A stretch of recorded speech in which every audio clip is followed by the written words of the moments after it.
Introducing America's Workforce Academy, built by Meta. Paid training, a job, and a path to America's future. Because the future is for everyone. Learn more at meta.com/America's Workforce Academy. Welcome to a special series of Art Pays Me interviews with the winners of the 2025 Creative Nova Scotia Awards. Presented annually by Arts Nova Scotia and the Creative Nova Scotia Leadership Council, these awards celebrate artistic excellence across McMahon. Award categories are as follows: Creative Community Impact, Prix Grand-Pré, Established Artist, Emerging Artist, Black Artist, Indigenous Artist, and finally, the Portia White Prize that is given to a person who has made outstanding and significant contributions to Nova Scotia's creative community over a sustained career. Much like the incredible woman that the award is named after. The winner will also choose a protege, an emerging artist or cultural organization that will also receive funding. Collectively, the awards are worth $75,000. Visit artsns.ca to nominate your favorite Nova Scotian artist or nominate yourself. This series would not be possible without the fantastic production work of Heist and Kiki Beats. So thank you for welcoming us into your lovely creative space. Well, before we start, there's a thing that we always do. We always ask just for you to say your name, Okay. your pronouns, and your creative discipline Curtis. or artistic practice, Okay. however you want to call it. My name is Vivian Zhou. My pronouns are she, they, and I make graphic novels. Okay. So is there a person, a place, or an experience that directed you to this particular practice?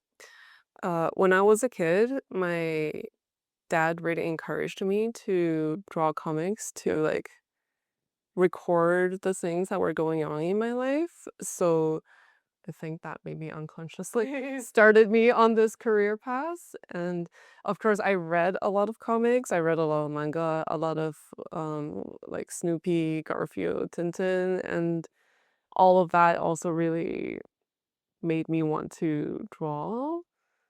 And I love storytelling, so it kind of just all came together. Yeah. That's so cool. Your dad was like encouraging you that way. And you said he made these cool wooden Yeah. sculptures that you have in here. Yeah. So was it also seeing him do his thing as a creative person too that like made you feel you could do it? For sure. I mean, I started off just copying him. So that's sort of where that started. Yeah. And I think it also helps that he had all these comic books at home. Oh, no way. So he had all these collections so I could read them. Right. Yeah. Well, that's great. And I also find it interesting about like him saying to record your memories in a way. Like you're young enough that you guys would have had cameras and things like that. Yeah. Yeah, but it's different when it's the kid writing it, right? And also because we moved around a lot Right. when I was a kid. And so there were a lot of new environments and new situations that I was being exposed to that my parents really said, hey, Vivian, it might be fun if you documented this. So they always encouraged me, whether it was a diary or comics, to sort of just record the things that were happening. Yeah. Yeah. That's cool. So is there an artistic project that holds special significance to you? All of my books, I would say. But of course, my first book project, I'm very, very proud of and very happy with. Yeah. And that's Atana and the Firebird? Yes, Atana and the Firebird and Atana and the Jade Mermaid, and it's two in a series. And it's fantasy, but a lot of it really came from a very personal place, and I do draw on personal experiences for a lot of my stories, even though they are all fictional and fantasy. Yeah. But there's a lot of me in there. Yeah, like most artists, I guess, to some Yeah. extent, there's like a self-portrait and everything. Yeah. That's the way you make it fun, right? Yeah, exactly. And you're welcoming people into your world. Um, from a technical perspective, I was asking you if you used like oh, no, I'm forgetting the program that I asked you about. Procreate? Procreate, Yeah. yes. But you use Photoshop, which I Mhm. find interesting. Is it that seems to be Procreate seems to be like the thing that everyone's using these days. For sure, yeah. But I'm also curious, like from a publishing standpoint, how did you approach this? Did you get this independently or did you go to a publisher to get it done? Oh, at first I thought I was gonna do it as a webcomic, Yeah. but I very quickly realized that it was off a scope where I don't think I would be able to handle it as a webcomic just by myself. Okay. So I thought I needed professional help to get it out there. Yeah. So I found my agent and then, or she found me actually. And then we pitched it to publishers together and it got picked up by Harper Alley. Mm, So then it went from there. cool. That's cool. So decades or even centuries from now, this is a heavy one. Yeah. What would you like people to take from your work? Oh gosh. I mean, if they are still reading it in decades and centuries from now on, I just hope they're enjoying it and having a good time because I having longevity to my work would be so incredible already that that's yeah, that's all I could hope for. Yeah. Yeah. Yeah.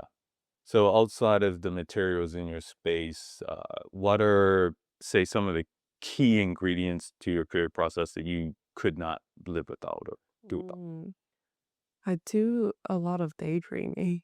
Oh, okay. And I think it's really important to have space to think and develop your stories. Like before you even put pen to paper, a story lives in your head for so long that you have to let it marinate in there Mm. to really take form. And that's what's really important to me, to have that space and quiet to daydream. This is so we've been doing these interviews, and this has been a theme so far Yeah. of people requiring this quiet. Mm. And I'm finding that very interesting. Like, basically, we're in this world where we're rewarded for being online all the time and posting and all that kind of stuff. What I'm gathering from that is you're saying you need a space to just sit and be quiet and have nothing to, so you can think. Yeah. I mean, I've absolutely done, scrolls on online for hours and I'm not proud of it. And I'm trying to cut it, but yeah, for anything creative to develop in my head, I really need s- that quiet to be able to think. If you can't hear your own thoughts, then the stories won't come to you. Yeah. Yeah. So, final question from my standpoint, I always have one that's a little wild card that Okay. I Okay. want to throw in. Artist agents. I've been interested in that. Would you recommend that for any independent artist, or specifically in your case, as someone who sought publishing, like, is that sort of like more specifically where you would see that being valuable? It really depends on what you want out of your career, Okay. because not every publisher requires an agent for you to submit to them. So you definitely can do it without. And I've known some creators who are very successful who have wonderful books published that don't have agents. Yeah. For me, because I came from an animation background, I didn't know anything about publishing. So I didn't know what I didn't know even. Sure. Yeah. So I knew I had to have somebody who had that know-how to help me navigate this new industry. So for me, it's been incredibly helpful to have an agent to pitch to publishers, to review my contracts, and to tell me like what an advance is because I didn't know. I didn't know how any of that worked. Yeah. Yeah. So if and like there are a lot of online resources that you can use to find out these informations. Yeah. And if you have access to a lawyer, which I don't know, I don't feel like most people do, but if you do, that's Yeah. great.